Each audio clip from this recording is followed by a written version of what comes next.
Welcome to chemistry with Aryan Tiwari. तो इस video में हम बात करेंगे बायोमॉलिक्यूल्स, ठीक है, यानी हम उसमें बायोमॉलिक्यूल्स का स्टडी करेंगे जो चैप्टर नंबर आपका 14 है। और इसमें हम स्टार्ट करते हैं कार्बोहाइड्रेट से और उसको हम देखते जाते हैं। ये चैप्टर बहुत ही इजी है और मुझे लगता है इसमें आपका कोई मार्क्स छूटने वाला नहीं है। तो हम स्टार्ट करते हैं यहाँ पर कार्बोहाइड्रेट से।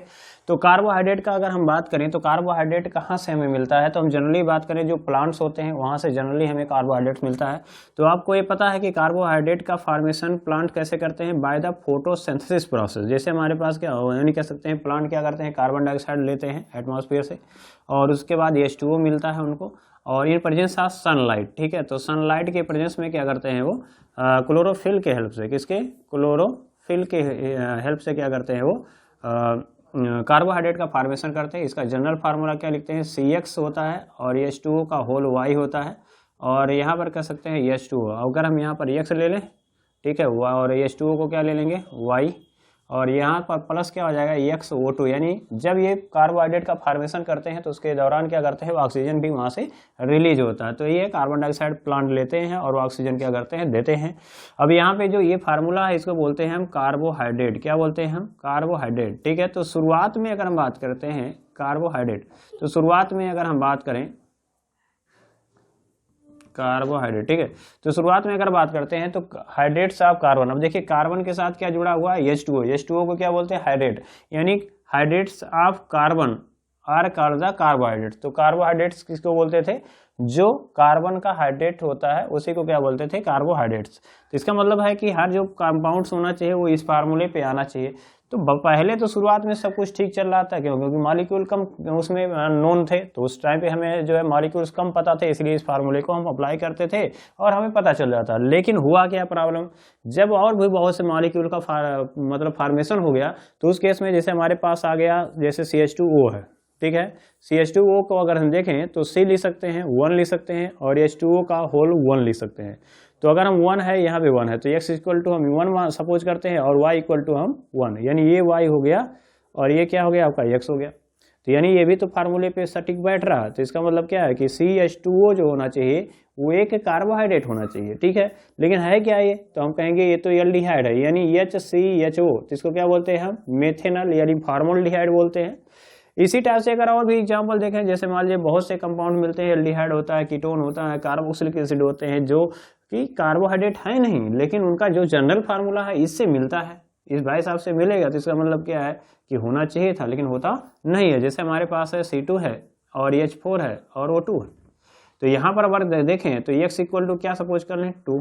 तो अगर इसी को हम लिखें तो C2 लिख सकते हैं और H4O2 को क्या लिख सकते हैं, H2O का होल है, सब 2 2 4 हो जाएगा, देखो 4 हो गया और 2 कितना हो जाएगा, 2 1 जा 2। तो हम ये कह सकते हैं C2 है, H2O का होल, ये भी तो हाइड्रेट ऑफ कार्बन दिख रहा है। इसका मतलब क्या है कि यहाँ पर 2 इक्वल टू X मान लें, X इक्वल टू 2, और यहाँ Y इक्वल टू क्या सपोज कर लें, 2। तो इसका मतलब ये भी तो इस फार्मूले पे आ रहा है, इसका मतलब ये भी कार्बोहाइड्रेट होना चाहिए, लेकिन ये है नहीं, ये नहीं होता है। ये क्या होता है, जैसे मान लीजिए हमारे पास है CH3 है, COOH है। अब देखिए यहाँ पे कार्बन कितने हो गए, 2 हो गए, तो देखो 2 है। हाइड्रोजन कितने हैं, 3 1 4 हो गया, देखिए 4 हो गया। ऑक्सीजन कितने हैं, 2 है, 2। तो ये तो एसिटिक एसिड है, क्या है आपका, ये है एसिटिक एसिड, या इसी को हम एथेनोइक एसिड बोल सकते हैं। तो ये तो एसिटिक एसिड है लेकिन कार्बोहाइड्रेट नहीं है। तो बाद में उनको समझ में आया साइंटिस्ट को, अरे ये तो बवाल हो गया। इसका मतलब क्या है कि हम ये कार्बोहाइड्रेट का जो डिफिनीशन दे रहे थे वो अभी तक रॉन्ग था, अब इसको हमें सुधारने की जरूरत पड़ी। तो सुधारने के लिए क्या किया गया, इसके बहुत से कंपाउंड्स लिए गए और उसका हाइड्रोलिसिस किया गया। अब जैसे मान लीजिए हमारे पास जो कंपाउंड्स है, फॉर एग्जांपल करते हैं, जैसे मान लीजिए हमारे पास है सुक्रोज, क्या है आपका, सुक्रोज है, ठीक है। तो सुक्रोज है, अगर इसका फार्मूला देते हैं तो C12 होता है, C12 H22, और वो क्या होता है, 11 होता है। अब H2O से जब आप रिएक्शन कराते हो इन प्रेजेंस आप H2SO4 या कोई एसिड ले सकते हैं। अब यहाँ पर हो जाएगा C6 होगा, H12 होगा और O6 होगा, ठीक है। और यहाँ पर क्या मिल जाता है, C6 है, H12 है और क्या है आपका O6 है। तो यहाँ पर हम कर सकते हैं, इसको रिएक्शन कराते हैं वाटर से, यानी हाइड्रोलिसिस कराते हैं। तो इस केस में आपको ग्लूकोज एंड क्या मिल जाता है, आपको फ्रक्टोज। आगे हम लोग इसको डिटेल में बात करने वाले हैं, बशर्ते अभी हम डिटेल नहीं जा रहे हैं, हम डिफिनीशन की ओर जा रहे हैं। तो ये हो गया आपका सुक्रोज, इसको हाइड्रोलिसिस कराओगे, वाटर से रिएक्शन कराएगा तो ग्लूकोज और फ्रक्टोज की यूनिट मिलेगी। अब ग्लूकोज और फ्रक्टोज क्या है उसको समझते हैं। तो ग्लूकोज और फ्रक्टोज की अगर बात करें तो ये है आपका फार्मूला, देखिए C6 है, H12 है और O6 है। अगर इसका स्ट्रक्चर लिख रहे हो तो क्या मिलेगा आपको, देखो CHO मिलेगा और COH है EH है, उसके बाद C है, OH है, और उसके बाद EH है, और C है, OH है, EH होता है, और C है, OH है, और EH है, और उसके बाद क्या होता है CH2OH। तो ये कह सकते हैं 1 कार्बन है, 2 3 4 5 6। क्लियर। अब यहाँ पर देखो कितने OH हैं, एक OH यहाँ पे दिख रहा है, OH यहाँ है, 3 है, 4 है, 5। तो यहाँ पर क्या है, OH जो है इसको क्या बोलते हैं हम, हाइड्रोक्सी ग्रुप बोलते हैं। क्या बोलते हैं हम इसको, हाइड्रोक्सी। और कितने हैं, बहुत ज़्यादा है, तो इसका मतलब पॉलीहाइड्रोक्सी कहेंगे। क्या कहेंगे, पॉलीहाइड्रोक्सी कहेंगे। क्लियर। और यहाँ CHO है, तो CHO को क्या बोलते हैं हम, एल्डिहाइड बोलते हैं। क्या बोलते हैं हम इसको, एल्डिहाइड। तो पॉलीहाइड्रोक्सी एल्डिहाइड हो गया। अब यहाँ पे अगर बात करें तो ये जो कार्बन है, ये कार्बन क्या होता है, तो ये कार्बन देखो, यह कार्बन के अराउंड, यानी इधर देखो OH है, इस कार्बन के अराउंड देख रहे हो EH है, और इधर क्या है CHO है, और इधर तो इतना बड़ा ग्रुप लगा हुआ है। इसका मतलब क्या है, ये जो कार्बन है इसको बोलते हैं हम कायरल कार्बन, यानी कोई ऐसा कार्बन होगा जिसके अराउंड जो होंगे 4 डिफरेंट ग्रुप प्रेजेंट होंगे, तो उसी को बोल रहे हैं कायरल कार्बन। तो कायरल कार्बन होगा तो कायरल जो भी होता है वो ऑप्टिकली क्या होता है, एक्टिव होता है। ऑप्टिकली क्या होता है, एक्टिव होता है। अब हमारा डिफिनेशन मिल जाएगा। ठीक है। अब इसी टाइप से आपका अगर कीटोन लेना चाहते हो तो फार्मूला तो वही है, लेकिन स्ट्रक्चर थोड़ा सा डिफरेंट होता है। तो स्ट्रक्चर क्या होगा, जैसे मान लीजिए हमारे पास CH2 है, OH है, और C डबल बॉन्ड O है, और C है, और OH है, EH है, C है, उसके बाद जो है आपका OH है, EH है, और उसके बाद C है, OH है, EH है, और उसके बाद CH2OH है। तो इसमें भी देख रहे हैं OH बहुत ज़्यादा है तो पॉलीहाइड्रोक्सी है। क्या है, पॉलीहाइड्रोक्सी है। यहाँ पर क्या है आपका C डबल बॉन्ड O है, यानी कीटोन है। तो ये भी पॉलीहाइड्रोक्सी कीटोन है, और ये पॉलीहाइड्रोक्सी क्या है, एल्डिहाइड है। दोनों कैसे हैं, ऑप्टिकली एक्टिव है। तो यही कह रहा है कि डिफिनीशन में जाएंगे तो कह रहा है optically active polyhydroxy aldehyde or polyhydroxy ketone or compound, यानी कह सकता है पॉलीहाइड्रोक्सी एल्डिहाइड हो सकता है, पॉलीहाइड्रोक्सी कीटोन हो सकता है, आर कंपाउंड हो सकता है, व्हिच गिव्स, यानी जो देता है सच कंपाउंड, यानी ऐसे ही, यानी पॉलीहाइड्रोक्सी एल्डिहाइड देता हो और पॉलीहाइड्रोक्सी कीटोन। जैसे मान लीजिए सुक्रोज था, सुक्रोज से क्या मिला, ग्लूकोज और फ्रक्टोज मिला, यानी उसकी यूनिट उसमें प्रेजेंट थे, यानी वो कैसा था, पॉलीहाइड्रोक्सी एल्डिहाइड, और पॉलीहाइड्रोक्सी क्या था, कीटोन पॉलीमर था। और जब उसको हाइड्रोलिसिस किए तो ये आपको मिल गया। तो इसी को क्या कहेंगे, इसी को कहेंगे हम कार्बोहाइड्रेट कहेंगे। तो एग्जांपल है, जैसे मान लीजिए ग्लूकोज है, फ्रक्टोज है, शुगर केन हो गया, स्टार्च हो गया। ठीक है। तो बहुत से आपको कार्बोहाइड्रेट मिलेंगे। आगे हम लोग धीरे धीरे इसकी बात करेंगे, आगे समय। तो डिफिनीशन ये कह सकते हैं आपका। ठीक है। अब अगला जो है कह रहा है कि यहाँ पे क्लासिफिकेशन की बात कर लेते हैं। तो क्लासिफिकेशन ऑफ कार्बोहाइड्रेट, तो कार्बोहाइड्रेट का क्लासिफिकेशन कई टाइप से हम लोग पढ़ेंगे। इसमें फर्स्ट टाइप जो है वो कह रहा है on the basis of taste, यानी टेस्ट कर लो। जैसे एक टेस्ट करके बताओ जो है, कैसे बताओगे कि इसको हम कहाँ रख सकते हैं। तो सिंपल सी बात है कि जैसे हमारे घर में क्या होता है, आपका शुगर होता है, चीनी होता है, चीनी को आप टेस्ट करते हो तो वो मीठा लगता है, स्वीट लगता है। ठीक है। और उसके बाद आपका स्टार्च है, तो स्टार्च को अगर आप खाओगे तो वो आपको मीठा तीखा कुछ नहीं लगने वाला है। या स्टार्च कैसे समझोगे, जैसे मान लीजिए आलू है, कट करते हो तो आपको जो व्हाइट कट करते हो उसके बाद धुल के रखते हो तो देखे होंगे कि ये बर्तन में क्या होता है, व्हाइट पाउडर ऐसे नजर आते हैं। तो वो जो होता है वो कार्बो स्टार्च होता है। क्या होता है, वो स्टार्च होता है। अगर उसको खाओगे तो आपको ना तो टेस्ट नहीं पता चलेगा, नहीं मीठा तीखा कुछ नहीं पता, यानी टेस्टलेस होगा। क्लियर। तो हम दो चीज़ों के एग्जाम्पल से इसका डिफिनेशन बना सकते हैं और क्लासिफिकेशन कर सकते हैं। क्लियर। तो देखिए कह रहा है कि आपका पहला है शुगर। शुगर मतलब ये मीठा, ऐसे समझो शुगर मतलब क्या है, मीठा है भाई। तो वही कह रहा है, तो दीज आर क्रिस्टेलाइन सब्सटेंस, ये जो होते हैं सुक्रोज यानी शुगर जो होता है वो कैसा होता है, क्रिस्टेलाइन। यानी हम ये कहें कि चीनी कैसा होता है, तो क्रिस्टेलाइन होता है। दिखने में कैसा होता है, मतलब व्हाइट होता है। और उसके बाद कैसा होता है, टेस्ट कैसा होता है, स्वीट होता है। और ये वाटर में कहते हो चीनी को पानी में घोल दो घुल जाएगा, नहीं सॉल्युबल होता है। तो वाटर में क्या होता है, सॉल्युबल होता है। ठीक है। तो एग्जांपल ले सकते हो, जैसे ग्लूकोज है, फ्रक्टोज है, और शुगर केन है, यानी केन शुगर है। तो यानी हम कह सकते हैं शुगर केन जो है, यानी केन शुगर जो है उसको आप वाटर में डिजॉल्व, यानी चीनी को डिजॉल्व करोगे तो आप आसानी से कह सकते हैं वो डिजॉल्व हो जाएगा। तो ये कह रहा है कि शुगर यानी फर्स्ट टाइप जो होता है वो शुगर होता है। और शुगर कैसा होता है, क्रिस्टेलाइन होता है। उसका टेस्ट कैसा आता है, मीठा आता है, और वो वाटर में सॉल्युबल होता है। ठीक है। अब नॉन शुगर की अगर बात करें तो जो शुगर होगा वो कैसा होगा, तो हम कहेंगे इसका अपोजिट होता है। तो हम लोग सॉलिड में पढ़े थे, सॉलिड में क्या पढ़े थे कि क्रिस्टेलाइन होता है या फिर एमार्फस होता है। सॉलिड दो ही टाइप के होंगे। तो इसमें जो वही कह रहे हैं कि नॉन शुगर जो सब्सटेंस होता है वो कैसा होता है, एमार्फस होता है। क्या होता है, एमार्फस होता है, और टेस्टलेस होता है। इसमें कोई टेस्ट आपको मिलने वाला नहीं है, मीठा तीखा कुछ नहीं पता चलेगा। और वाटर में क्या होगा, इनसॉल्युबल होगा। जैसे हमने वाटर अभी कहा कि हमने आलू को कट किया और उसके हमने जब धोया, धो करके रख दिए तो थोड़े टाइम पे देखेंगे व्हाइट पाउडर मिल जाएगा। तो वो व्हाइट पाउडर क्या है, वाटर में अगर डिजॉल्व हो गया होता तो खत्म हो जाता, लेकिन डिजॉल्व नहीं हुआ इसलिए व्हाइट पाउडर आपको दिख रहा था। ठीक है, तो वही कह रहा है कि वो कैसे होते हैं, इनसॉल्युबल इन वाटर होते हैं। जैसे मान लीजिए स्टार्च है, उसके बाद सेलुलोस है, ये आपको दिखने वाला नहीं, यानी डिजॉल्व होने वाला नहीं है। ठीक है, तो ये था आपका classification based on the taste. अब बात कर लेते हैं बेस्ड ऑन द हाइड्रोलिसिस। तो दूसरा क्लासिफिकेशन, इसको हम ये सपोज कर लेते हैं और ये बी क्लासिफिकेशन देखते हैं। तो classification of carbohydrate on the basis of behaviour of hydrolysis. Hydrolysis मतलब क्या है कि अगर हम वाटर के साथ रिएक्शन कराते हैं तो वो क्या कर दे, वो कहीं ब्रेक हो जाए, टूट जाए। ठीक है, ठीक, तो उसी को कहते हैं कि क्लासिफिकेशन है। ठीक है, तो classification based on the behaviour of hydrolysis. कह रहा है इसमें मोनोसैकेराइड, कह रहा है मोनो मींस क्या होता है, सिंगल, यानी एक छोटा सा यूनिट, यानी सिंगल यूनिट होगा, छोटा यूनिट होगा तो अकेला है भाई, क्यों तोड़ोगे उसे। ठीक है, तो इसका मतलब क्या है, ये हाइड्रोलिसिस इसका नहीं होगा। ये इसका मतलब ये सबसे स्मॉलेस्ट कार्बोहाइड्रेट होता है, सिंपलेस्ट कार्बोहाइड्रेट होता है। ठीक है, तो इसका डिफिनेशन लिखना है तो लिख सकते हैं। ठीक है, तो कह रहा है these are the simplest carbohydrate which cannot be hydrolyzed into the simpler compounds। यह और छोटे, सिंपलर मतलब और छोटे में टूटेगा ही नहीं, क्यों, क्योंकि सबसे छोटा खुद है। तो इसका मतलब यही कह रहा है these are the simplest carbohydrate which cannot be hydrolyzed into a simpler compound।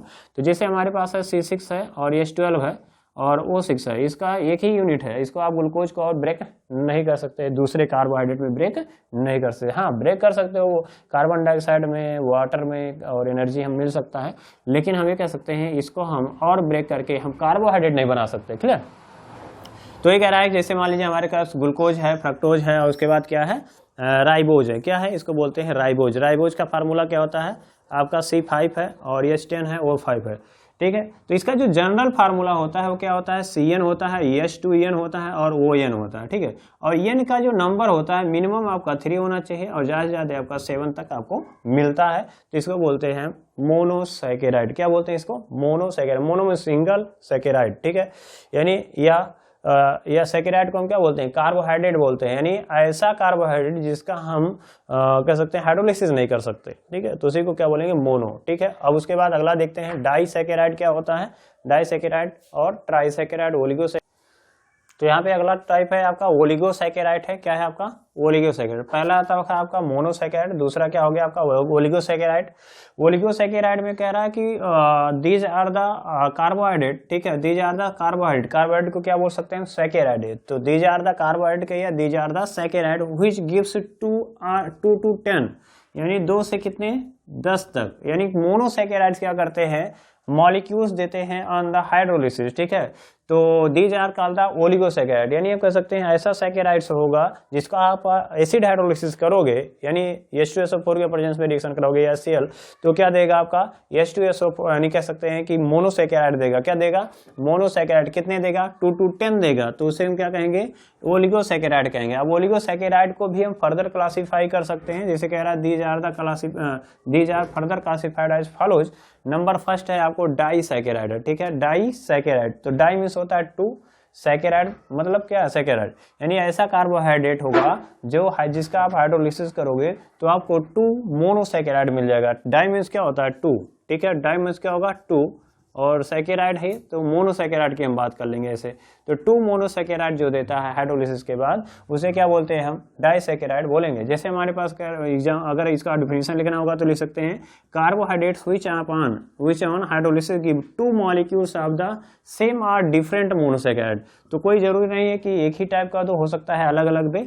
ठीक है, उसे क्या कर सकते हैं हम, डाइसैकेराइड कहेंगे। ठीक है, यानी 2 मॉलिक्यूल क्या देना चाहिए, मोनोसैकेराइड का देना चाहिए। ठीक है, तो फॉर एग्जांपल कह रहा है कि जैसे मान लीजिए हमारे पास सुक्रोज होता है, लैक्टोज होता है, माल्टोस होता है, तो इनका जो जनरल फार्मूला होता है वो सेम होता है। इनका जो फार्मूला है वो सेम है, यानी C12H22 वो 11 होता है। कितना होता है, C12H22 वो 11 होता है। चाहे आप सुक्रोज की बात कर लो, चाहे लैक्टोज की बात कर लो या माल्टोस की बात कर लो, तीनों का फार्मूला क्या सेम है, लेकिन स्ट्रक्चर क्या होता है, डिफरेंट होता है। एग्जाम्पल देख लेते, जैसे हमने सुक्रोज के ले लिया, क्या ले लिया हमने, सुक्रोज ले लिया। अब सुक्रोज का जब आप हाइड्रोलिसिस करते हो तो 1 मॉलिक्यूल लगता है इसमें, और ये बन जाता है ग्लूकोज और फ्रक्टोज। तो देख रहे हैं ग्लूकोज एक यूनिट अलग है और ये भी एक यूनिट अलग है, यानी ये दोनों मोनोसैकेराइड हैं, दोनों क्या हैं, अलग अलग हैं, ठीक है। तो हम कह सकते हैं ये क्या हो गया आपका, डाइसैकेराइड हो गया। तो सुक्रोज क्या हो गया, डाइसैकेराइड। अगर मान लीजिए सुक्रोज का आप फार्मूला भूल रहे हैं कि फार्मूला क्या होगा डाइसैकेराइड का, तो डाइसैकेराइड का अगर आप फार्मूला भूल रहे हैं तो कैसे लिखेंगे, तो आपको करना क्या है, 2 मॉलिक्यूल देगा तो 2 मोनोसैकेराइड लेना है, C6 होगा, H12 लेना है, O6, एक और मॉलिक्यूल लेंगे, C6 होगा, H12 होगा और O6 होगा, दोनों को जोड़ लेंगे तो कार्बन देखिए 6 कितना है 12, तो 12 कार्बन हो जाएगा। हाइड्रोजन कितना हो जाएगा, तो 12 कितना होगा, 24 हो जाएगा, और यहाँ पर 6 कितना हो जाएगा, ठीक है, 6 12 हो जाएगा। अब इसमें क्या करना है आपको, एक वाटर, देखिए मोनोसैकेराइड है तो वाटर नहीं लग रहा था, डाइसैकेराइड लगेगा तो इसका मतलब एक वाटर मॉलिक्यूल लगा होगा, तो इसका मतलब है इसमें से आपको एक वाटर मॉलिक्यूल जो यहाँ लगा हुआ है उसी को घटा देना है, सब्सट्रैक्ट कर देना है, तो C12 हो जाएगा H। अब इसमें से 2 हाइड्रोजन निकालोगे तो 22 बच जाएगा, और 2 एक ऑक्सीजन निकालोगे तो 11 हो जाएगा। तो वही कह रहा है C12H22 वो 11 होगा, इसका जनरल फार्मूला क्लियर। अब एग्जाम्पल अगला देखें, ट्राई मीन्स क्या होता है 3, यानी ऐसा सैकेराइड होगा, ऐसा सैकेराइड या कार्बोहाइड्रेट होगा जिसका आप हाइड्रोलिसिस कराओगे तो 3 मोनोसैकेराइड देगा, कितना, 3 मोनोसैकेराइड देगा, ठीक है। तो ये कह रहा है carbohydrates which on hydrolysis give 3 molecules of the same or different, ठीक है, मोनोसैकेराइड। तो सेम हो सकता है या डिफरेंट मोनोसैकेराइड देगा, लेकिन ये देगा कितना, 3 मोनोसैकेराइड देगा, बस इतना ध्यान में रखो, कितना मोनोसैकेराइड, 3 मोनोसैकेराइड देगा। तो उसको हम क्या बोलते हैं, उसको हम बोलते हैं यानी ट्राइसैकेराइड। जैसे एग्जांपल आप ट्राइसैकेराइड का फार्मूला कैसे याद रखोगे, तो फार्मूला मैंने कहा कि आप 3 यूनिट याद कर लो। जैसे हमारे पास 6 है, H12 है, वो 6 है, अब 3 यूनिट बनेगा मोनोसैकेराइड, तो 3 से मल्टीप्लाई करो, 6 3 का 18 हो जाएगा, तो 6 18 हो गया, और 12 3 जा कितना हो जाएगा 36, और यहाँ पर 6 3 जा कितना हो जाएगा 18 हो गया, ठीक है। अब 18 में क्या करना है आपको, अब कह रहा है ट्राइसैकेराइड है तो एक कम करके कितने बचेंगे, 2 वाटर मॉलिक्यूल इसमें लगेगा, मोनोसैकेराइड में एक भी नहीं लगा, डाई में 1 लग गया, ट्राई में कितना लगेगा 2 लगेगा, तो 2 लगा होगा इसमें, तो 2 हाइड्रोजन 2 वाटर मॉलिक्यूल निकालो, तो 2 वाटर मॉलिक्यूल में कितने हाइड्रोजन होंगे 4, तो 4 हाइड्रोजन मॉलिक्यूल, और यहाँ पे बात करें ऐसे घटाना है तो यहाँ पर क्या कितना हाइड्रोजन हो जाएगा 4, तो 4 कम कर देंगे तो कितना हो जाएगा 18, और हाइड्रोजन 4 कम करेंगे तो हो जाएगा 32, और उसके बाद इसमें 2 हाइड्रोजन 2 ऑक्सीजन अलग कर देना है, घटा देना है, तो कितना हो जाएगा आपका 16। तो इसका जो जनरल फार्मूला होगा C18H32 और O16, देखिए यहाँ पे मिल गया, इसी को बोलते हैं राइफिनोज, क्या बोलते हैं इसको, राइफिनोज। तो ये राइफिनोज होता है, इसका आप हाइड्रोलिसिस करोगे तो वाटर मॉलिक्यूल कितने लग जाएंगे 12, यानी 2 लगेंगे, बनेगा क्या, तो ये ग्लूकोज 1 यूनिट बनेगा, फ्रक्टोज 1 यूनिट बनेगा, और गलैक्टोज कितना 1 यूनिट बनेगा। हो सकता है एग्जाम में पूछ लेगा कि ऑन हाइड्रोलिसिस ऑफ राइफिनोज गिव्स, ठीक है, तो इसमें दे सकता है कि ग्लूकोज का 1 यूनिट, फ्रक्टोज का 1 यूनिट और गलैक्टोज का कितना 1 यूनिट देगा, क्लियर। तो हम कहेंगे ये हो जाएगा आपका ट्राइसैकेराइड, क्यों, क्योंकि देखो 3 दिया है, ठीक है। अब इसके बाद टेट्रासैकेराइड, टेट्रा मीन्स होता है 4, टेट्रा मीन्स क्या होता है 4, तो 4 यानी मोनोमर देगा, कितना देगा 4 मोनोसैकेराइड देगा, मोनोसैकेराइड कहेंगे, तो 4 मोनोसैकेराइड अगर दे रहा है तो उसी को क्या बोलेंगे हम, टेट्रासैकेराइड बोलेंगे। जिसे कह रहा है carbohydrate which on hydrolysis give 4 molecule of the same or different monosaccharide, ठीक है। तो वही कह रहा 4 मॉलिक्यूल देगा, जैसे एग्जाम्पल है स्टाइकियोज, ठीक है। तो स्टाइकियोज का फार्मूला कैसे याद रखेंगे, अगर मान लीजिए नेम नहीं याद है तो कम से कम आप फार्मूला बना कर तो लिख सकते हो आप एटलीस्ट, ठीक है। तो आप क्या कर सकते हो, जैसे मान लीजिए हमारे पास कर सकते हैं 4 मॉलिक्यूल दिया है तो C6 और H12 लिखना है, वो 6 लेना है, 4 से मल्टीप्लाई कर देंगे तो कितना हो जाएगा 6 24 24 हो जाएगा, और यहाँ पे 48 हो जाएगा, और यहाँ पे जो 24 हो जाएगा, क्लियर। अब वाटर कितना सब्सट्रैक्ट करना है, तो कहेगा टेट्रा है, टेट्रा मीन्स 4 है, तो 4 में से एक ही कम करके 3, यानी 3 वाटर मॉलिक्यूल लगना है। यह हम कह सकते हैं मोनोसैकेराइड में 1 लगा, डाइसैकेराइड में 2 लगेगा, ट्राइसैकेराइड में 3 लगेगा, और मोनो में 1 भी नहीं लगा, डाई में 2 लगेगा, डाई में 1 लगेगा, ट्राई में कितना लगेगा 2 लगेगा, और टेट्रा में कितना लगेगा 3। तो 3 आपको क्या करना है घटाना है, तो 3 में कितने हाइड्रोजन है 3 2 6 हाइड्रोजन घटा देना है, और यहाँ पे 3 ऑक्सीजन घटा देना है, घटा लो कितना हो जाएगा 6 24 हो जाएगा, और ये हो जाएगा यहाँ 40 या 6 कम कर दोगे कितना हो जाएगा आपका, तो 36 हो जाएगा, और ऑक्सीजन कितना घटाना है आपको, 3 ऑक्सीजन घटाने हैं, तो हो जाएगा वो 21। तो ये कह रहा है कि देखिए 24 हो गया और ये हो गया 48 था, सॉरी ये है आपका 48 में से आप 6 घटाओगे तो 42 आ जाएगा। तो देखिए यहाँ 42 दिया है और 21 हो गया। कितने वाटर मॉलिक्यूल लग रहे हैं, 3। क्या बनेगा आपका, ग्लूकोज 1 यूनिट बनेगा, इसको कहेंगे ग्लूकोज, 1 यूनिट ग्लूकोज बनेगा, 1 यूनिट फ्रक्टोज बनेगा और 2 यूनिट क्या होगा, ग्लैक्टोज का बन जाए। कितने यूनिट, 2 यूनिट ध्यान में रखेंगे ग्लैक्टोज का बनेगा। ठीक है, तो ये था आपका मतलब ओलिगोसैकेराइड। अब बात करते हैं कि यहाँ पर पॉलीसैकेराइड का क्या डिफिनेशन होगा, तो और उसके एग्जाम्पल को देखते हैं। तो यहाँ पे अगला है आपका पॉलीसैकेराइड है। तो कह रहा है these are the carbohydrate which on hydrolysis give the large number of monosaccharide molecule. तो लार्ज नंबर ऑफ क्या करेगा, मोनोसैकेराइड देगा, लगभग हम कह सकते हैं 100 to 3000 सॉरी 100 to 3000 क्या करेगा, ये मोनोसैकेराइड को क्या करेगा, प्रोड्यूस करता है जब आप इसको क्या करते हो, हाइड्रोलिसिस करते हो। जैसे कह रहा है स्टार्च है, तो स्टार्च का और सेलुलोस हो गया, ग्लाइकोजन हो गया। तो आप जानते हो कि ये प्लांट्स में सेलुलोस होते हैं और यहाँ पे स्टार्च है, जैसे आलू में क्या प्रेजेंट होता है।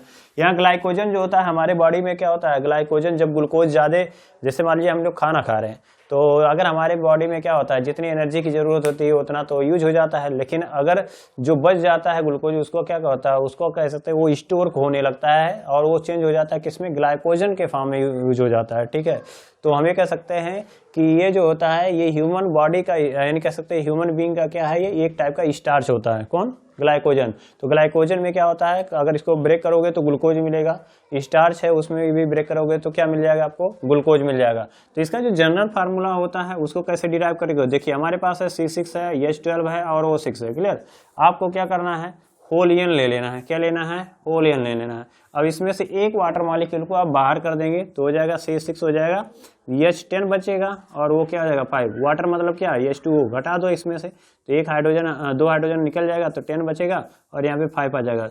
तो और उसके बाद होलियन लगा देना है। तो ये क्या हो जाएगा आपका कह सकते हैं ये पॉलीसैकेराइड का क्या हो जाएगा, आपका फार्मूला हो जाएगा। और जैसे स्टार्च है का स्टार्च है, तो स्टार्च है C6 है, H10 है वो 5 है का होलियन लिख सकते हो। उसके बाद NH2O लगेगा और इसके बाद क्या करना है, आपको मिलेगा कितने 6C मिलेंगे और यहाँ पर C6 हो जाएगा, H10 हो जाएगा और वो क्या हो जाएगा आपका 5 हो जाएगा। सॉरी यहाँ पर लिखेंगे होल 6 और यहाँ पर क्या लिखेंगे N। तो यहाँ कह सकते हैं यहाँ पर बहुत से मॉलिक्यूल क्या मिलेंगे आपको, ग्लूकोज मिल जाएंगे। क्या मिलेंगे, ग्लूकोज के मिल जाएंगे। अगर आप क्या ले रहे हो, स्टार्च ले रहे हो, क्या ले रहे हो, स्टार्च ले रहे हो। तो इस टाइप से हमने इसका क्लासिफिकेशन देख लिया। ठीक है, तो हम लोग नेक्स्ट वीडियो में बात करेंगे कुछ और टॉपिक के साथ। तो इस वीडियो में बस इतना ही, तो मिलते हैं नेक्स्ट वीडियो में। जय हिंद।